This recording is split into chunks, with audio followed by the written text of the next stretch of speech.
നിലമ്പൂരിൽ ആര്യാടൻ ഷൗക്കത്ത് ജയിക്കുന്നത് കൊണ്ട് കോൺഗ്രസിന്റെ നിയമസഭാ കക്ഷിയിലെ ഒരു അംഗം കൂടി എന്ന് വേണേൽ പറയാം. അല്ലെങ്കിൽ ഇടതുപക്ഷത്തിനെതിരായി വോട്ട് ചെയ്യാൻ ഒരാൾ കൂടിയായി എന്നും പറയാം. അവിടെ ഇലക്ഷൻ പ്രഖ്യാപിച്ച് ആദ്യഘട്ടത്തിൽ അൻവർ UDF അനുകൂലമാക്കാൻ പോകുന്നു എന്നുള്ളൊരു ധ്വനിയുണ്ടായിരുന്നു. രണ്ടാമത്തെ ഘട്ടമായപ്പോൾ അൻവർ കുറച്ചുകൂടെ ഒരു പടിയും കൂടെ മുമ്പോട്ട് പോയി.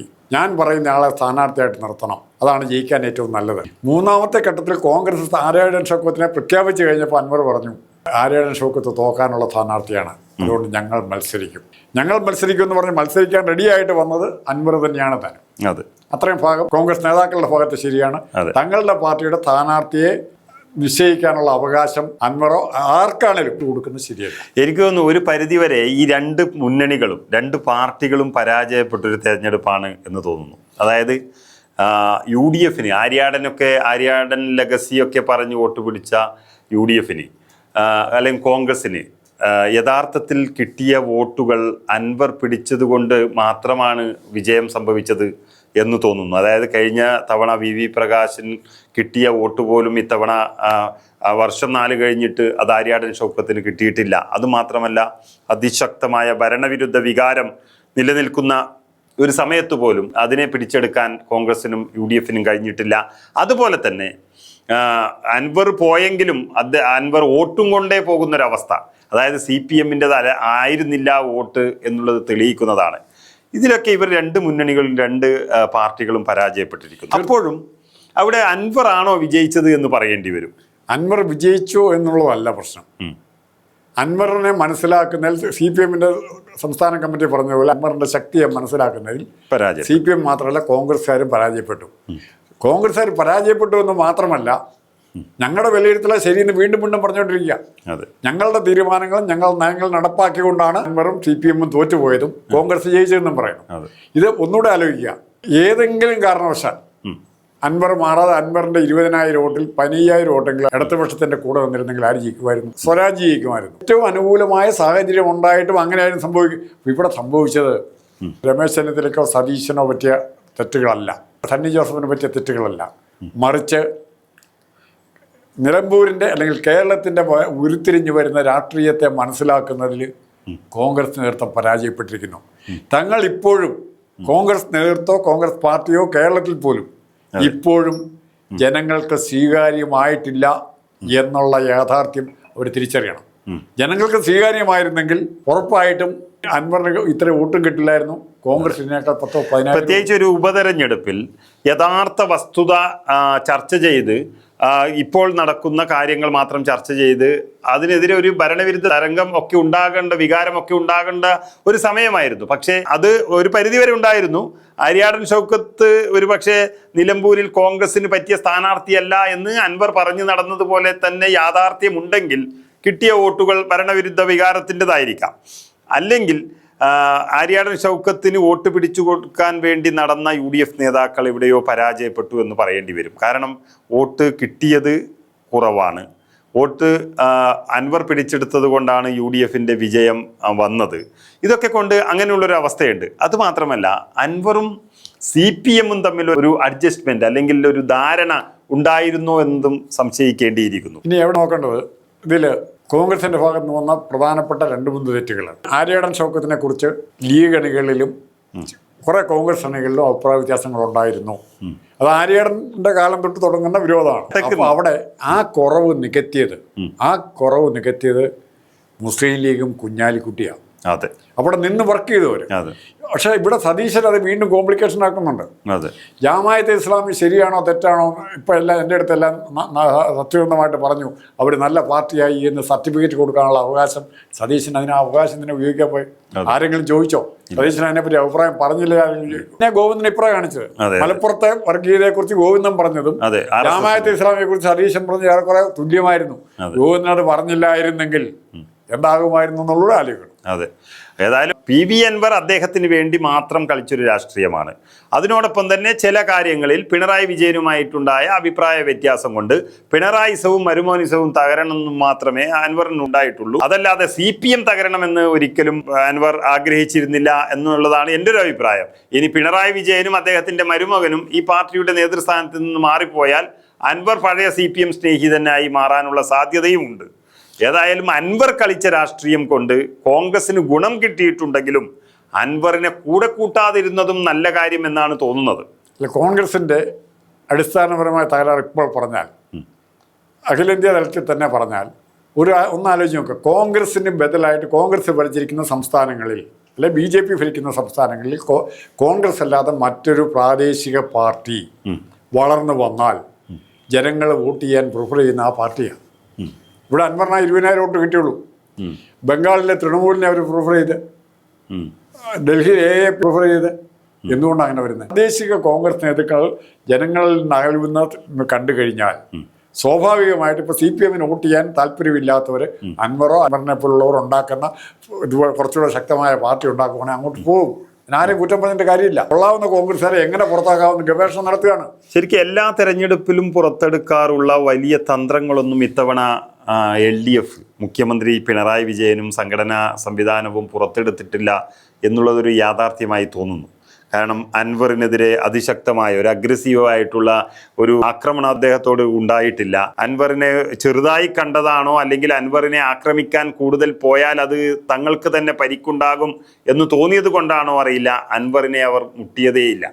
അൻവർ ഉണ്ടാക്കി വെച്ച വലിയ ഈ തെരഞ്ഞെടുപ്പ് ഒക്കെ വേണ്ടായിരുന്നു എന്നുള്ളത് പറഞ്ഞ് ഫലിപ്പിക്കാനും മുഖ്യമന്ത്രിക്കും മറ്റുള്ളവർക്കും കഴിഞ്ഞിട്ടില്ല. അതിനു പുറമെ ഏറ്റവും അവസാന ദിവസങ്ങളിൽ നേരത്തെ പറഞ്ഞതുപോലെ MV ഗോവിന്ദൻ്റെ RSS ബന്ധം പരാമർശം അത് വരികയും ചെയ്തു. പ്രത്യേകിച്ച് മലപ്പുറം പോലെയുള്ള ഒരു ജില്ലയിൽ RSSുമായി ഞങ്ങൾ കൂട്ടുകൂടിയിട്ടുണ്ട് എന്ന് പറഞ്ഞാൽ ആ ജില്ലയിലൊന്നും ജയിക്കാനുള്ള ഏതെങ്കിലും സാഹചര്യം ഉണ്ടെങ്കിൽ പോലും അതില്ലാതാകുന്ന ഒരു അവസ്ഥയിലേക്കാണ് വരുന്നത്. അപ്പോൾ ഇങ്ങനെ RSSനെ ഞങ്ങൾ കൂടെ കൂട്ടി എന്ന് മലപ്പുറം ജില്ലയിൽ പറയുക എന്ന് വച്ചാൽ അത് ഏറ്റവും വലിയ രാഷ്ട്രീയ പാപരത്വമാണ്, അല്ലെങ്കിൽ രാഷ്ട്രീയ ഒരു വിവരദോഷമാണ്. അത് പറയാനുണ്ടായ സാഹചര്യം സ്വരാജിനെ തോൽപ്പിക്കാൻ വേണ്ടിയാണോ എന്ന് പോലും സംശയിക്കേണ്ടിയിരിക്കുന്നു. അവിടെ സ്വരാജിൻ്റെ ഭാഗത്തുള്ള തെറ്റ് നമ്മളാരും ചർച്ചയിൽ പറയാത്തതും, എന്നാൽ അവിടുത്തെ ഇലക്ട്രേറ്റിനെ, സ്ത്രീ വോട്ടേഴ്സിനെ സ്വാധീനിച്ചിരിക്കാൻ സാധ്യതയുള്ളൊരു ഘടകം ആശാവർക്കന്മാരുടെ പ്രചരണമായിരുന്നു. CPMകാർ ഒന്ന് മറന്നുപോയി. സ്വരാജ് അവിടെ വന്ന ചോരച്ചാലുകൾ നീന്തിക്കടന്നു വന്നയാളാണ് സ്വരാജ്. വിപ്ലവത്തിൻ്റെ ഈറ്റില്ലമായി വന്നയാളാണ് സ്വരാജ്.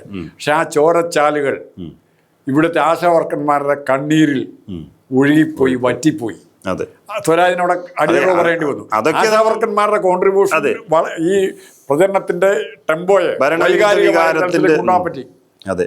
അതിവിടെ നമ്മൾ ആരും പറയുന്നില്ല. അതുകൂടെ കണക്കിലെടുത്ത് അത്തരത്തിലുള്ള ഭരണവിരുദ്ധ വികാരങ്ങളെല്ലാം ഒരുപാടുണ്ടായിരുന്നു. ഇപ്പോൾ അതേ തക്ക സമയത്താണ് ദേശീയപാത തകർന്നത്. അവരാ നടത്തിയത്. ആരെ ആ പ്രചരണം നടത്തിയ ആശാവർക്കർമാരാണ്, കോൺഗ്രസ്സുകാരല്ല. അതാണ് പ്രധാനം. കോൺഗ്രസ് ആശാവർക്കർമാർ നേരിട്ട് നിലമ്പൂരിലെത്തി വലിയ ഒരു പണി തന്നെ കൊടുത്തു എന്ന് വേണമെങ്കിൽ പറയാം. മുഖ്യമന്ത്രി സാധാരണ ഒരു ഇളക്കി മറിക്കലൊക്കെ നടത്താറുള്ള തെരഞ്ഞെടുപ്പ് പോലെ ഒന്നും ഉണ്ടായില്ല. ഉച്ചവരെ അവിടെ ഇരിക്കുകയും ഉച്ചയ്ക്ക് ശേഷം 1-2 മീറ്റിങ്ങുകൾ ആളില്ലെന്ന് അവിടെയും ആളുകൾ ഉണ്ടായിരുന്നില്ല. നിലമ്പൂരിൽ നിലമ്പൂരിൽ ഇത്രയും വോട്ട് പിടിച്ചത് തന്നെ ഒരു ഭാഗ്യം എന്ന് വേണമെങ്കിൽ പറയാം. അത്രയ്ക്കും ഇങ്ങനെയുള്ള ഈ സാഹചര്യത്തിൽ ഇതൊക്കെ നിലനിർത്താനുള്ള ഒരു കഴിവ് UDFന് ഉണ്ടാകുന്നില്ല. ആ അൻവറിന് കിട്ടിയ വോട്ട് കൂടെ അതിന്റെ പകുതി ഭാഗങ്ങളെ UDFന് കിട്ടേണ്ടതായിരുന്നു. അത് കിട്ടാതെ പോയത് എന്തുകൊണ്ടെന്നാണ് ആദ്യം UDF പഠിക്കേണ്ടത്. ആ പഠനത്തിലേക്ക് തയ്യാറാകുന്നില്ലെങ്കിൽ തങ്ങളുടെ വീക്ക്നെസ് എന്താണെന്ന് പരിശോധിച്ച് ജനങ്ങളോട് പറയണത്, കോൺഗ്രസ്സുകാരോട് പറയണം. ഇന്ന രംഗത്തെ പാലിച്ച പറ്റി സതീശനാണെങ്കിൽ സതീശന്, വിഷ്ണുനാഥനാണെങ്കിൽ വിഷ്ണുനാഥന്. ഇപ്പൊ ചാണ്ടി ഉമ്മന്റെ പ്രചരണം, അതൊക്കെ നമ്മൾ ഒറ്റക്കൊറ്റയ്ക്ക് ചാണ്ടി ഉമ്മന്റെ പ്രചരണം കോൺഗ്രസിന് വേണ്ടി നടത്തുമ്പോൾ പോലും ചാണ്ടി ഉമ്മ ഒറ്റയ്ക്കാ പോയത്. അങ്ങനെ ഒരു സാഹചര്യം എങ്ങനെ ഉണ്ടായി? അല്ല, ഈ ഓരോരോ നേതാക്കന്മാർ ഇപ്പൊ CPMലും LDFലും അത് കാണാനില്ല. നേതാക്കന്മാരില്ല അവിടെ. കോൺഗ്രസിന്റെ നേതാക്കന്മാർ അല്ലെങ്കിൽ ലീഗിന്റെ നേതാക്കന്മാർ അത്തരത്തിൽ ഇടപെട്ടിട്ടില്ല. എങ്കിലും കോൺഗ്രസിന്റെ നേതാക്കന്മാർ അവർക്ക് തോന്നിയ രീതിയിൽ പോവുകയാണ്. ചിലർ നടന്ന് വീടാന്തരം പോകുന്നു, ചിലർ തുറന്ന ജീപ്പിൽ പോകുന്നു. ഇങ്ങനെയുള്ള അവരവർക്ക് ഇഷ്ടമുള്ള രീതിയിൽ സ്വയം ഒരു ഷോ കാണിക്കുന്ന രീതിയിലൊക്കെ അത് മാറിയിട്ടുണ്ട് എന്നുള്ളത് മറ്റൊരു യാഥാർത്ഥ്യം. അല്ല, അതിന്റെ ഫലം അറിയണമെങ്കിൽ 6 മാസം കഴിയുമ്പോഴത്തേക്ക് അറിയാൻ പറ്റുള്ളൂ. ഇപ്പൊ നിങ്ങൾ മുമ്പ് പറഞ്ഞതുപോലെ ലോക്കൽ ബോഡി ഇലക്ഷനെ കുറിച്ച് ആരും കോൺഗ്രസ് മിണ്ടുന്നേ ഇല്ല. അവരെല്ലാം ഇപ്പൊ കണ്ണുവിട്ട് വെച്ചിരിക്കുന്ന അസംബ്ലി 2026 കൊണ്ടുപോട്ടെ, ആരും കൊണ്ടായാലും കുഴപ്പമില്ല, MLA ഞാൻ കാണാം.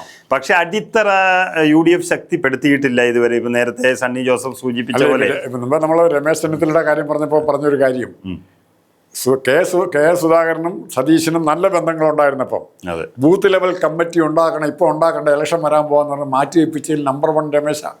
അതെ രാഷ്ട്രീയകാര്യ സമിതിയിൽ ആ പരിപാടി എതിർത്ത രമേശാണ്. അതെ അപ്പോൾ സംഘടന നന്നാക്കണമെന്നല്ല ഇവർക്ക് ആഗ്രഹം. ഇവരുടെ താല്പര്യമുള്ളവരെ എങ്ങനെയെങ്കിലും സംഘടന ജയിക്കും. ഏതായാലും നിലമ്പൂരിൽ ഈ അൻവറിന്റെ വിഷയം, അല്ലെങ്കിൽ അൻവർ അല്ലെങ്കിൽ മറ്റൊരാൾ പാർട്ടിയെ ദുർബലപ്പെടുത്താൻ അവർക്ക് കഴിഞ്ഞിട്ടുണ്ട് എന്നുള്ളതാണ് ഈ തെരഞ്ഞെടുപ്പിൽ നമുക്ക് കാണാൻ വേണ്ടി കഴിയുന്നത്.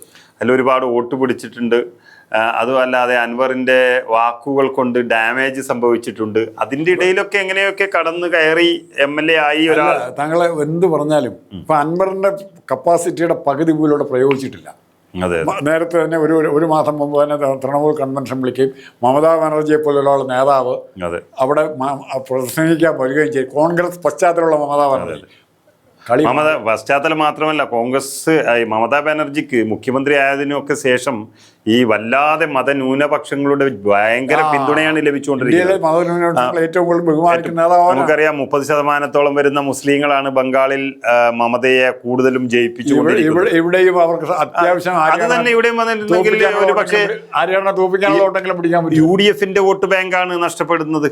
അങ്ങനെയുള്ളൊരവസ്ഥയിൽ ഈ അൻവർ വേണ്ട ശക്തി ഉപയോഗിക്കാത്തത് ആര്യാടൻ്റെ ചില കുറച്ച് വോട്ടുകൾ കൂടിയിട്ടുണ്ട് എന്ന് പറയാം. എങ്കിലും ഈ തെരഞ്ഞെടുപ്പ്, നിലമ്പൂരിലെ തെരഞ്ഞെടുപ്പിൽ ഒരു പൂർണ്ണമായും ഒരു വിജയത്തിലേക്ക് എത്തി UDF എന്ന് പറയാൻ കഴിയില്ല. അതുപോലെ തന്നെയാണ് LDFും. വളരെയധികം പ്രശ്നങ്ങൾ അവർ ഭയങ്കരമായിട്ട് പരാജയപ്പെട്ടു. അതായത് പിണറായി വിജയന്റെ നയങ്ങളെ മുഴുവൻ തള്ളിക്കളി. ഈ 18 അൻവറിന് കിട്ടിയ വോട്ടുകൂടെ UDFന്റെ കൂടെ കൂട്ടിക്കോ, ധൈര്യമായിട്ട് കൂട്ടിക്കോ. അത് പിണറായിക്കെതിരായിട്ടുള്ള വോട്ടാണ്. പക്ഷെ ദൗർഭാഗ്യവശാൽ ആ വോട്ടുകൾ മേടിക്കാൻ UDFന് സാധിച്ചില്ല. അൻവർ ഉണ്ടെങ്കിലും ഇല്ലെങ്കിലും അൻവറിനെ തള്ളിക്കളയാം. ആ വോട്ട് പക്ഷേ മേടിക്കാനുള്ള കഴിവ് വേണമായിരുന്നു. അതുമില്ല. ഏതായാലും നിലമ്പൂരിലെ തെരഞ്ഞെടുപ്പ് പാർട്ടിക്ക് വിജയം നൽകിയതിനേക്കാളും ദോഷം ചെയ്യുമോ എന്നുള്ളതും, അൻവർ ഒരു ഘടകമായി തന്നെ നിൽക്കുന്നു എന്നുള്ളതും ഒരു ഭാഗത്ത് നിൽക്കുമ്പോൾ, CPMനും അവരുടെ ഇടയിലെ വോട്ട് ചോർച്ച നേതാക്കന്മാരുടെ കഴിവുകേട് കൊണ്ട് തന്നെയെന്ന് ആ പാർട്ടി തന്നെ വിലയിരുത്തിയിരിക്കുന്നു എന്നുള്ളതാണ് സത്യം.